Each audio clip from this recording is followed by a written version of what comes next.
In this video I'd like to cover the issue of colour spaces, which is part of our colour management process for digital images. Now, as you probably know, digital images are comprised, they're made up of red, green and blue colours. So those red, green and blue colours are combined to produce every colour in the spectrum that we can see that make up our digital image. Now this diagram represents the colours, those red, green and blue colours, and all the intermediate colours that those three primary colours make up. This represents all the colours that the human eye can see, all the different colours and tones that the human eye can see. Now, when digital technology first came on the scene for digital images, the technology wasn't capable of recreating those red, green and blue colours, all of those potential tones and mixes that the human eye can see. It was kind of restricted to an area similar to that, and a colour space called sRGB was created to compensate for the technology of the time, such that these colours and tones that were outside the gamut of the technology available were kind of recreated by squeezing and manipulating the tones that could be captured to give a representation of reality. So in effect they were stretching and making up tones that were outside the real area of capture, of being able to represent. And we call that the sRGB colour space. Now as technology advanced, monitors and other equipment, printers, were able to represent colours larger than the RGB colour space, than the sRGB colour space. And Adobe produced the Adobe 1998 colour space, which can encompass more of the colours of reality. And so it didn't need to have to manipulate those colours quite so severely as what the sRGB colour space does. And more recently we've got a colour profile called the ProPhoto RGB colour space, and that can almost encompass the entire colour and tonal range of the natural world, like that. So there's this is the best colour space to use if you're going to be creating high quality prints or processing your images. In fact, Lightroom, Adobe Lightroom, actually uses a colour space very similar to this for all of the work that you do within Lightroom, and in 16 bits per channel. However, in the when using Pictures to Exe, all we're using are JPEG images, which are 8 bits per channel images. It limits the amount of red, green and blue tones to 256 potential red, green or blue tones. So because we're using JPEG files, it's always best to use the sRGB color space. Otherwise, if you apply a Adobe 1998 or a ProPhoto RGB color space, you'll probably find that the difference in each individual shade of color in a JPEG image is too large, and areas like the sky may induce banding where you wouldn't get it quite so much if you use the sRGB color space. In the days before Pictures to Exe version 9, Pictures to Exe could not understand these different color spaces. All it could understand was sRGB, so it would only register or render an sRGB color spaced image correctly. The others would be rendered as a more muted and inaccurate image. But Pictures to Exe 9 can now render all of these color spaces correctly. However, again, because we're using JPEG images, I would recommend that you stick to the sRGB color space. So, but if you're habitually using creating your own prints using your own printer, then I'd suggest you use either Adobe 1998 or the ProPhoto RGB color space for all of your work,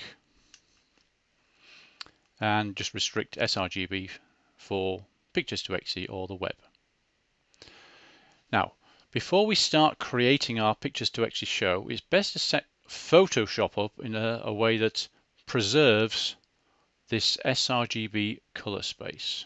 So I'm just going to go to Photoshop, and without any images open, I'm going to go to, we're in Photoshop now, go to Edit, Color Settings. Now it's possible to, this is where we color manage. These are the color management settings for Photoshop. And in here I've created a color space, well, a color setting, Steve's working color space. This is what I use for all of my printing work. And you can see that the color space selected is ProPhoto RGB.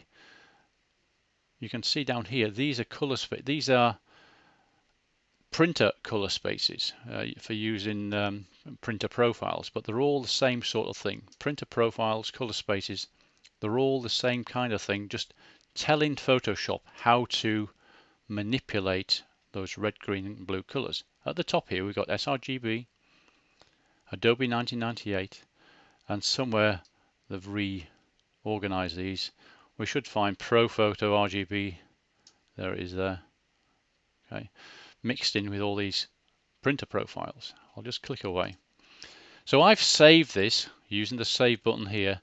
I've saved all these settings to create a working color, working color environment for Photoshop. Now, because we'll be using JPEG images in the sRGB color space, I don't want Photoshop to automatically change that color space into ProPhoto RGB. Now down here we've got what's called the color management policies, and for RGB, which is what we'll be using, red, green and blue, CMYK is mainly used for when you're producing books and images that will be produced on a commercial printing press. But for all of your photos using an inkjet printer, you always save your images in an RGB color space. And here we've got preserve embedded profiles. So that means that Photoshop, if it has an image that comes in and it has a different color space to what we've got selected here, it will preserve, it will not change the embedded color profile that the image comes in at. So that's what we want. We want to preserve embedded profiles. The option is off or convert to the working profile. Well, I don't want it to convert, I want it to preserve the embedded profile. These others make no odds because we won't be using them. Down here we've got profile mismatches. Well, we'll have an image coming in as a sRGB color space. The working profile is ProPhoto RGB. So if we have profile mismatches selected, it will continuously, every time we bring an image in, it'll say we've got a profile mismatch. So I always have that one deselected. I don't want to be told that I've got mismatch every single time, because I know about that. And I don't want to have it when I paste an image, I don't want it telling me, there's a profile mismatch. So I have that unticked as well. But if there is a missing profile, which will never happen unless I get an image from somebody else, sometimes they don't color manage correctly. So if there is a missing profile, then I want Photoshop to tell me. But that one there, preserve embedded profiles, will ensure that no matter what color space I have for my working color space, Photoshop will not change the image as it comes in, and it will honor the fact that all the images that I will send into Photoshop are in the sRGB color space. Okay. So if we go to Bridge, this is a selection of images that I'll be using for the Air Display PTE show, and these are raw files. You can see CR2, that's a Canon raw file. And if we look down here in the metadata, the file properties, you can see that that's the pixel dimensions. You can see the file size when it was created and everything. But further down we've got bit depth. It's in 16 bits per channel. RGB, red, green and blue color space. Well, it's not color space really, because the color profile, that sRGB, Adobe 1998 ProPhoto RGB, it says untagged. So any raw file does not have a color space applied to it. Okay, it's an untagged image. So let's just go and run through the typical production of an image. So we've got that one selected. Control R opens that image into Camera Raw. Okay. Now at the bottom of this image we have what's called the workflow options. Now at the moment, remember that this is a raw file and it doesn't have a color space attached to it. We're going to be sending it to Photoshop, in which case it needs a color space attached to it so that Photoshop knows how to render the colors correctly. At the bottom of the Camera Raw workspace here we've got the workflow options, and in here we can apply a color space, and this color space will be attached to the image when you send it to Photoshop. Okay, but it's best to set this at the beginning before you start changing any of these adjustments, because these settings will actually change the way these settings affect the image. So when we're creating pictures to exe shows, I select the sRGB color space. If I'm doing print, I would leave it at ProPhoto RGB, but because we're doing pictures to exe, JPEG images, select the sRGB color space and the bit depth. Because I won't be doing much work to these images, I'll be doing all the adjustments in Adobe Camera Raw. I'll set that to 8 bits per channel. So now when I click OK, those are the attributes that will be applied to the image when we send it to Photoshop. So Open Image will send this image to Photoshop with these attributes: sRGB color space, 8 bits per channel, which is what we want when we finally save the image as a JPEG image. Okay, so you can see that I've applied quite a lot of adjustments to this image. We can now open the image into Photoshop.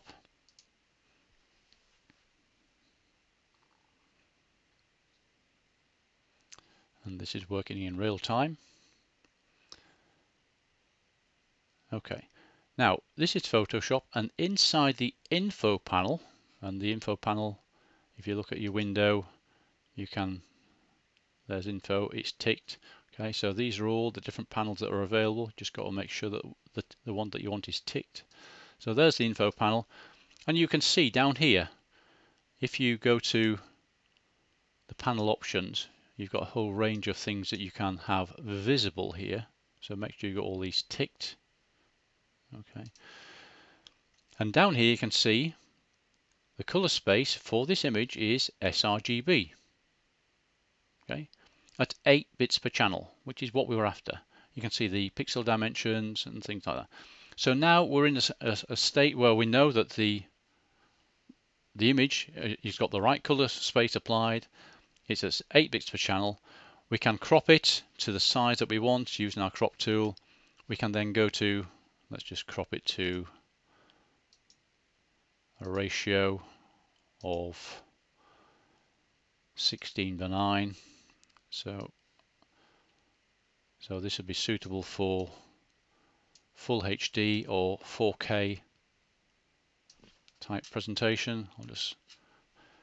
We can see the pixel dimensions, which is still a massive kind of file, but let's just save that one there. So if we go to File, Save As, so this is the Save As screen. We're going to save it as a JPEG image. We're going to tell it where to save it. So let's go to our folders that we've already created. Display, Photos, larger for animation. This is a large image. much larger than we need even for 4K. I'll call that the F16 number 1. Okay, but what I want to show you is down here it's telling you that it has the sRGB color space applied, which is what we want. Save, make sure it's the file options, it's to the maximum quality. Okay, and that image will now be saved as an sRGB image, JPEG, 8 bits per channel, perfect for putting into your pictures to Etsy show. So that is how we apply color spaces and color manage our pictures.